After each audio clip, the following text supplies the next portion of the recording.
హరిహర వీరమల్లు ఈ సినిమా గురించి నిన్న కూడా ఒక వీడియో చేశా, ఫస్ట్ రివ్యూ అని చెప్పి ఇవ్వడం జరిగింది. అయితే ఇప్పుడు నేను సినిమా చూశాను. అంతేకాకుండా నాతో పాటు ఈ రివ్యూ కోసం మీకు ఇచ్చేటువంటి వీడియో కోసం నా ఒక వ్యక్తిగత అభిప్రాయంతో పాటు నేను ఒక 15 మందికి ఫోన్ చేశాను. ఈ 15 మంది తాలూకా ఏదైతే వాళ్ళ రివ్యూను కూడా ఏదైతే వాళ్ళ టీవీలో ఎలా ఆ సినిమాని చూశారు, వాళ్ళకి ఎలా అనిపించింది, దాన్ని బేస్ చేసుకుని అలాగే నా అభిప్రాయాన్ని కూడా మీకు చెప్పదలుచుకున్నాను. ఇకపోతే సోషల్ మీడియాలో వచ్చేటువంటి ప్రతి దాన్ని కూడా మనం సీరియస్గా తీసుకోవాల్సినటువంటి అవసరం లేదు. ఇకపోతే డైరెక్ట్ రివ్యూలోకి వెళ్దాం. సినిమా మొదటి ఏదైతే పవన్ కళ్యాణ్ గారు అనే టైటిల్ మొదలైందో, ఒక కొత్తగా పవన్ కళ్యాణ్ గారిని ఆయన సినిమాల తాలూకా మొత్తం అన్నీ కూడా, అంటే ఇప్పటి వరకు ఆయన చేసినటువంటి సినిమా అన్నీ ఆ టైటిల్ కార్డ్స్ లో పెట్టుకుంటూ స్టార్ట్ చేశారు. పవన్ కళ్యాణ్ గారి ఎంట్రీ ఇది అసలు ఏ రేంజ్ లో ఉందంటే అసలు ఎక్స్పెక్ట్ చెయ్యం మనం. పవన్ కళ్యాణ్ గారు ఆ వాటర్ ఫౌంటైన్ పైన అలా దిగటం, ఇవన్నీ కూడా రావటమే ఒక యుద్ధ సన్నివేశాన్ని తలపించే విధంగా తీసుకురావటం, ఇవన్నీ కూడా ఒక మామూలుగా లేవు. అసలు మీరు ఎక్స్పెక్ట్ చేయనటువంటి విధంగా ఆ సీన్స్ అన్ని కూడా ఉన్నాయి. తర్వాత అసలు నిజంగా బ్యాక్గ్రౌండ్ మ్యూజిక్ అయితే మనం ప్రత్యేకించి చెప్పాలన్నమాట. కీరవాణి గారు నిన్న కూడా నేను చెప్పాను. కీరవాణి గారు అసలు చాలా మంది నిన్న ఫస్ట్ రివ్యూ అని చెప్పి నిన్న మధ్యాహ్నం ఇచ్చినటువంటి వీడియోలోనే నాకు చాలా మంది చెప్పారు, ఆ సినిమా సంబంధించినటువంటి టెక్నీషియన్స్ పనిచేసిన వాళ్ళు కూడా కీరవాణి గారు ఎక్స్ట్రాడినరీగా మనకి ఇస్తారని తెలుసు. ఈ సినిమాకి ప్రత్యేకంగా ఎందుకు చెప్పుకుంటున్నాం అంటే, ఆయన రాజమౌళి గారి సినిమాకి చాలా కష్టపడి ఆ బ్యాక్గ్రౌండ్ వర్క్ అంతా చేస్తారు. ఎందుకంటే వాళ్ళ తమ్ముడని కావచ్చు, లేదా ఆయన అంత పిండేస్తారు. ఆయన చాలా సందర్భాల్లో ఇబ్బంది పెట్టి మరీ ఆయన చేయించుకుంటారు. అలాగే ఇక్కడ మరి ఆయనకి కీరవాణి గారికి పవన్ కళ్యాణ్ గారి మీద ఉన్న అభిమానం ఏంటో తెలియదు, కానీ అంత ఎఫెక్ట్ హరిహర వీరమల్లు మీద పెట్టారేమో అని. నిజంగా వన్ ఆఫ్ ద హైలైట్ అని చెప్పాలి, వన్ ఆఫ్ ద కీయెస్ట్ పర్సన్ అంటే కీరవాణి గారు అని చెప్పాలి. మొట్టమొదటిగా ఆయన లేకపోతే అసలు ఈ సినిమాని మనం ఊహించడం కూడా కష్టం అనుకునేటువంటి విధంగా ఆయన తీసుకెళ్ళిపోయారు. బ్యాక్గ్రౌండ్ మ్యూజిక్స్ కావచ్చు, సాంగ్స్ కావచ్చు, సిచ్యువేషన్ తగ్గ వచ్చేటువంటి బ్యాక్గ్రౌండ్ ఆర్ఆర్ కావచ్చు, ఇవన్నీ కూడా హైలైట్ అని చెప్పాలి. క్లైమాక్స్కి ఇంటర్వెల్ క్లైమాక్స్కి వచ్చేటప్పటికి అసలు ఎక్స్ట్రాడినరీగా ఉంది. దీంట్లో నేను ప్లస్లు మైనస్లు అని కూడా చెప్తాను. ఫస్ట్ ప్లస్లు చెప్తా, తర్వాత మైనస్లు. ప్లస్లు అంటే సినిమాకి సంబంధించినటువంటి స్టోరీ. ఇప్పటి వరకు మనం ఇలాంటి టైప్ ఆఫ్ స్టోరీని మనం వినలా. చావాలో మనకి సంభాజీ మహారాజ్ అంటే ఛత్రపతి శివాజీ కొడుకుగా తను చేసినటువంటి పోరాటాన్ని మనం చూసాం.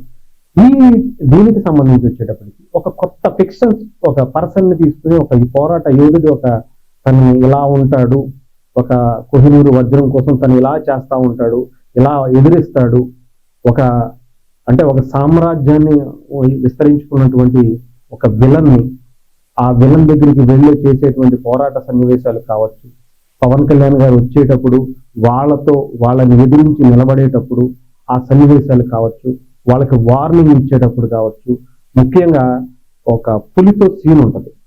అది కొంచెం అది ఎందుకు పెట్టారని అనిపించినా కానీ దాని ఇంపాక్ట్ మాత్రం చాలా బాగా కనిపించింది. అక్కడ అంటే వాళ్ళని బెదిరించడం, అంటే పులిని కూడా హ్యాండిల్ చేయటం, కూర్చో అనగానే కూర్చుంటాడు. అంటే మనకి టైటిల్లో కూడా కథంలో ఉంటుంది, వీరమల్లు చెబితే వినాలి. అలాగా వీరమల్లు చెబితే సింహం అయినా సరే, పులులని చెప్పుకుంటూ ఉన్నటువంటి వ్యక్తులు, సింహాలని చెప్పుకున్నటువంటి వ్యక్తులు కూడా వినాలి అనే విధంగా సింబాలిక్ గా దాన్ని చూపించినట్టుగా అనిపించింది. అలాంటి సీన్స్ ఇక మనకి కొన్ని నిజంగా చెప్పాలంటే ఫస్ట్ హాఫ్ అంతా కూడా విజువల్ వండర్ గా అనిపించింది. అలాగే పవన్ కళ్యాణ్ గారి క్యారెక్టరైజేషన్, ఆయన తీసుకునేటువంటి ఆ సన్నివేశాలు, యుద్ధ సన్నివేశాలు, ఇవన్నీ కూడా ఎక్స్ట్రాడినరీగా అనిపించింది. అసలు ఇంటర్వెల్ వరకు కూడా అసలు మనం థియేటర్లో కూర్చోలేం, సీట్లో కూర్చోలేం.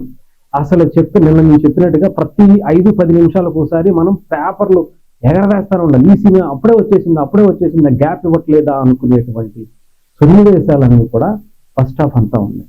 ఇక సెకండ్ హాఫ్కి వచ్చేటప్పటికి స్టోరీ లైన్ ఎక్కడా కూడా మిస్ అవ్వలేదు.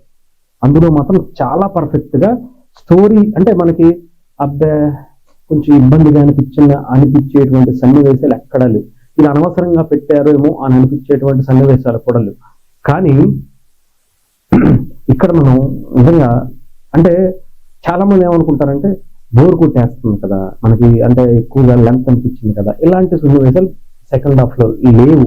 కానీ ఒక్క ఇబ్బంది వచ్చింది ఏంటంటే, ఏదైతే CG work, graphics work, VFX work సంబంధించి కొంచెం ఎఫెక్ట్ పెట్టుంటే ఆ సెకండ్ హాఫ్ లో కొన్ని సన్నివేశాలు ఇక్కడ సరిగ్గా చేయలేదు, ఇక్కడ అదంటే తెలిసిపోతుంది అనుకునేటువంటి సన్నివేశాలు కనిపించాయి. స్టోరీ ఎక్స్ట్రాడినరీగా ఉంది, డైరెక్షన్ కి సంబంధించినటువంటి ఆయన చేసిన విధానం కూడా ఎక్స్ట్రాడినరీగా అనిపించింది. పవన్ కళ్యాణ్ గారి ప్రెజెన్స్ కావచ్చు, పవన్ కళ్యాణ్ గారిని ఎలివేట్ చేసేటువంటి విధానం కావచ్చు, ఒక పక్క మళ్ళీ అటు హీరోయిన్ గా తన పాత్ర శ్రీనిధికి సంబంధించి తను హీరోయిన్ అని అనలేం, కానీ ఒక ఇంపార్టెంట్ క్యారెక్టర్ లో తను చేసింది. పవన్ కళ్యాణ్ గారితో తను చేసేయాలా, యాక్ట్ చేసేయాలా, ఇంకొకట హీరోయిన్ అనే దానికన్నా కూడా ఒక మంచి క్యారెక్టర్ లో తను ఇమిడిపోయింది అని చెప్పాలి. అలాగే అనసూయ గారితో వచ్చేటువంటి ఆ సాంగ్స్ కావచ్చు, ఇవి కావచ్చు, మంచి ప్లస్ అయ్యాయి. అంతేకాకుండా ఎవరు ఊహించింది ఏంటంటే బాబీ డియోల్ గారి క్యారెక్టర్. యానిమల్లో చూసాం, ఆయన ఒక వైల్డ్ క్యారెక్టర్ లో మనకు కనిపిస్తాడు, అంతకు మించి ఇంకెవరైనా చేసేస్తారా అనుకున్నాం. కానీ దానికి మించిన పర్ఫార్మెన్స్, దానికి మించిన విలనిజం మాత్రం ఆయన చూపించారు. ఔరంగజేబు ఉంటే నిజంగా ఇలాగే ఉంటాడేమో, ఇంత క్రూరంగా ఉంటాడేమో, ఇంత ఇలా చేయగలుగుతాడేమో అనిపించేటువంటి విధంగా ఈ సినిమాలో ఆయన తప్ప ఇంకొకళ్ళని ఊహించుకోలేనటువంటి క్యారెక్టర్ ఆయన చేశారంటే నిజంగా చాలా సందర్భాలు కొంతమంది చెప్పారు ఈ సినిమాలో ఆయన క్యారెక్టర్ ఎలా ఉంటుంది అని. సార్ బాబీ డియోల్ గారు కూడా కొన్ని సందర్భాల్లో చెప్పారు ఎక్స్ట్రాడినరీగా వచ్చింది, బట్ అందరూ అలాగే చెప్తారు కదా అనుకున్నాం. కానీ నిజంగా ఎక్స్ట్రాడినరీ ఆయన క్యారెక్టర్ మాత్రం నిజంగా చెప్పాలంటే పవన్ కళ్యాణ్ గారిని మనం ఏ విధంగా అయితే ఊహించుకుంటామో బాబీ డియోల్ గారిని కూడా అదే విధంగా ఊహించుకున్నాను. ఆ తీరులో ఉంది, అంత హై ఎక్స్పెక్టేషన్స్ రీచ్ అయ్యేలా ఉంది ఆయన క్యారెక్టర్. క్లైమాక్స్కి వచ్చేటప్పటికి మీరు ఊహించరు, సెకండ్ హాఫ్ లో కొంచెం ఏదైతే మనం ఇబ్బందిగా అంటే కొంచెం సరిగ్గా చేస్తే బాగుండదు, సీజీ వర్క్ చేస్తే బాగుండదు, కొంచెం గ్రాఫిక్స్ మీద కొంచెం కాన్సన్ట్రేషన్ చేస్తే బాగుండేది అనుకునే లోపే క్లైమాక్స్ వచ్చేస్తుంది. ఆ 30 minutes మళ్ళీ మొదలు అరాచకం అంటే అరాచకం, అంతా ఇంత కాదు. పవన్ కళ్యాణ్ గారు లాస్ట్ 18 minutes ఏమో ఆయన డైరెక్ట్ చేశారనిపించింది. ఆ ఒక్క డైరెక్షన్ తో ఈయన పవన్ కళ్యాణ్ గారిలో మరొక ఆయనకి నిజంగా చేసి ఉండుంటే నాకు అనిపించింది ఒక రాజమౌళి గారు కనిపించారు. ఎంత అద్భుతంగా కూడా చేయగలుగుతారా పవన్ కళ్యాణ్ గారు తాటా ఇది, ఆయన చేశారా ఈ ఫైట్ సీక్వెన్స్, ఎంత అద్భుతంగా ఆయనలో ఉండేటువంటి డైరెక్షన్ స్కిల్స్ ఎంత ఉన్నాయా అని అనిపించుకునేలా ఉంది. అసలు ఎవరు ఊహించినటువంటి క్లైమాక్స్ ట్విస్ట్, మీరు ఇది జరుగుద్దేమో, ఇలా వెళ్ళిపోద్దేమో, ఇది మనం ఊహించేసుకుంటాం. క్లైమాక్స్కి ఇలా తీసుకెళ్లి మనకి ఆపేస్తారు, మనం ముందు ఊహించేసి స్టోరీని డిజైన్ చేసేస్తాం, క్లైమాక్స్ మనం ఊహించేసుకోవటం అనేది కొంచెం కొంతమంది చేసేటువంటిది. కానీ మీరు ఎన్నైనా ఊహించుకోండి, దానికి మించి ట్విస్ట్ అయితే అక్కడ ఉంటుంది. అబ్బా ఇదేంది చితక్ కొట్టేశారా బాబు అనుకుని మనం బయటకు రావాలి. ఈ సినిమా అంటే సనాతన ధర్మం గురించా ఇంకో దాని గురించి అంటే అన్ని కలగలిపినటువంటి ఒక మంచి స్టోరీ. ఈ కల్పిత పాత్రలు అయినా కూడా ఇది నిజంగా జరిగిందేమో, ఇలా జరిగిందా, ఇలాంటి స్టోరీ అప్పట్లో నిజంగా వాళ్ళ పోరాట యోధులు ఉండేవారా అనేది కనిపించింది. నిజంగా కొన్ని సీన్స్ అయితే అసలు నిజంగా ఈ సినిమా కోసం అంటే ఆ కాలంలో అలా జరిగి ఉంటాయేమో, అలాంటి సీన్స్ ఈ దీంట్లో పెట్టారేమో అనిపించుకునేటువంటి విధంగా ఉన్నాయి. ఏదేమైనా ఓవరాల్ గా సినిమాలో మైనస్లు ఏంటంటే నాకు కనిపించింది కొన్ని సీన్స్ అక్కడక్కడ అనవసరంగా యాడ్ చేశారేమో అని 1-2 సీన్స్ అనిపించింది. గ్రాఫిక్స్ విఎఫ్ఎక్స్ సెకండ్ హాఫ్ లో కొంచెం డల్ అని అయితే అనిపించింది. ఓవరాల్ గా నేను లాస్ట్ ఫైనల్ గా ఒకటి చెప్తున్నా కదా, ఇది ఎంత రికార్డ్ చేస్తుంది ఏంటి అంటే, పవన్ కళ్యాణ్ గారు 5 రూపాయలు పెట్టి సినిమా తీసినప్పుడే ఇండస్ట్రీ హిట్లు కొట్టేశారు. అలాంటిది మీరు ఊహించుకోండి, ఇంకా రికార్డులు ఏ రేంజ్కి వెళ్తాయో మీరు మాటల్లో చెప్పడానికి కూడా సరిపోదు.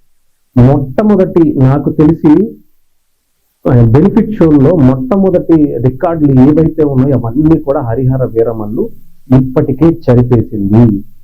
ఎవడు ఊహించినటువంటిది అంటే వాళ్ళ గురువారం, శుక్రవారం, శనివారం, ఆదివారం ఇన్ని రోజులు రావటం, సినిమాకి ఈ రోజు కొంచెం వచ్చినటువంటి టాక్ రేపటికి ఎక్స్ట్రాడినరీ అయిపోతుంది. రాసి పెట్టుకోండి, రేపటికి ఈ రోజు హిట్ అన్నవాడు రేపొద్దున్న బ్లాక్ బస్టర్ అంటాడు. ఎల్లుండికి సాటర్డే సండేకి ఇండియన్ సినిమాని కుదిపేశారా బాబు అనుకునేటువంటి రికార్డ్స్ ని హరిహర వీరమల్లు సృష్టించబోతున్నాడు అని చెప్పడంలో ఎటువంటి సందేహం లేదు. మీరు ఎంతకైనా అనుకోండి, పవన్ కళ్యాణ్ గారిని మన కటౌట్ కనిపిస్తే చాలరా బాబు అనుకునే వాళ్ళకి ఒక ఐ ఫీస్ట్ గా కనిపిస్తుంది. అంతేకాకుండా ఫస్ట్ హాఫ్ అంతా ఆ విజువల్స్ కావచ్చు, ఆ బ్యాక్గ్రౌండ్ మ్యూజిక్ కావచ్చు, మేము మొత్తం స్టోరీ చెప్పేస్తే అది మిమ్మల్ని అంటే థియేటర్ వరకు తీసుకురావాలనే ప్రయత్నం కోసం చెప్తుంది.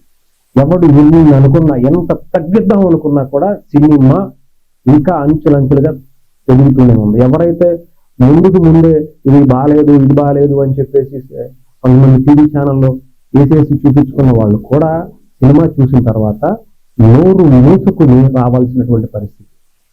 మనం చెప్పింది తప్పయిందిరా, మనం ఊహించింది తప్పయిందిరా, అంతకు మించి పవన్ కళ్యాణ్ గారు చేశారు, వీరమల్లు ఒక రేంజ్ లో ఉందిరా అని అనుకోకపోతే చెప్తున్నాను. అంటే పేటిఎం బ్యాచ్ ఎలా ఉంటుందంటే, డబ్బులు ఇచ్చారు కదా మనం నిరుపు చేయాలి కదా అని చేయటం తప్ప, లేదంటే వాళ్ళ గుండెల మీద చేసుకుంటే వాళ్ళకి తప్పు చేస్తున్నాం అనేటువంటి అభిప్రాయం హరిహర వీరమల్లు సినిమా తీసుకొచ్చింది. రేపు ఎలా ఉండబోతుందో మన మాటల్లో చెప్పలేం.